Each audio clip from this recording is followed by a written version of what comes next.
Hello, ഇഷ്ടം മാത്രം പുത്തൻ പ്രൊമോ വിശേഷങ്ങളിലേക്ക് എല്ലാ കൂട്ടുകാർക്കും സ്വാഗതം. അങ്ങനെ നമ്മുടെ പുതിയ പ്രൊമോയില് നമ്മുടെ മഹേഷും ഇഷിതയും വീണ്ടും വീണ്ടും അടുക്കുകയാണ് അല്ലെ. അപ്പൊ നമ്മുടെ ഇഷിത പറയുന്നുണ്ട്, ഞാനൊന്നും പ്രതീക്ഷിച്ചല്ല മഹേഷിനെ വിവാഹം ചെയ്തതെന്നും. ഇങ്ങനെ ഫ്ലാഷ് ബാക്കിലേക്ക് പോകുമ്പോൾ നമ്മുടെ മഹേഷ് പറയുന്നുണ്ട്, നമ്മളിപ്പോൾ അതൊന്നും വിചാരിക്കണം, അതൊക്കെ കഴിഞ്ഞു പോയി, ഇനി നമ്മൾ ഒന്നാണ് എന്നൊക്കെ പറഞ്ഞ് നമ്മുടെ മഹേഷും ഇഷിതയും കൂടെ പുറത്ത് ആ ഒരു ബീച്ചിന്റെ അവിടെയൊക്കെ പോയി ഇങ്ങനെ കറങ്ങിയടിച്ച് നടക്കുവാട്ടോ. ആ ഒരു സമയത്ത് അപ്പുറത്താണെങ്കിലോ നമ്മുടെ രചനയ്ക്കും മഹേഷിനോട് ഒരു സ്നേഹം. അപ്പൊ രചന നമ്മുടെ മഹേഷിനെ വിളിച്ച് പറയുന്നുണ്ട്, എനിക്ക് മഹേഷിനോട് ആ പഴയ സ്നേഹം തോന്നുന്നു എന്ന് പറയുമ്പോൾ നമ്മുടെ മഹേഷ് പറയുന്നുണ്ട്, ആദ്യം നീ ഞാൻ പറഞ്ഞ കാര്യം ചെയ്, എന്നിട്ട് പിന്നെ തീരുമാനിക്കാം എന്ന് പറയുകയാണ്. അപ്പൊ നമ്മുടെ രചന ആകപ്പാടെ അവിടെ ഇങ്ങനെ തകർന്നു നിൽക്കുവാണേ.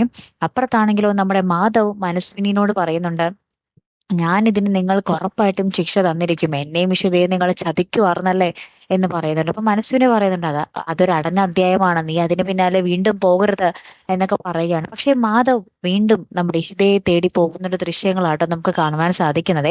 അപ്പൊ ഇഷിതയും മഹേഷും കൂടി ഇങ്ങനെ പുറത്ത് ആ ഒരു ബീച്ചിന്റെ അവിടെ ഇങ്ങനെ ഭയങ്കരമായിട്ട് ഇങ്ങനെ സംസാരിച്ചുകൊണ്ട് ആ ഒരു സ്നേഹത്തിൽ നിൽക്കുമ്പോഴായിരിക്കും നമ്മുടെ മാധവ് ചെല്ലുന്നത്. അപ്പൊ ഇനി എന്തായിരിക്കും അവിടെ ഒരു വഴിത്തിരിവ്?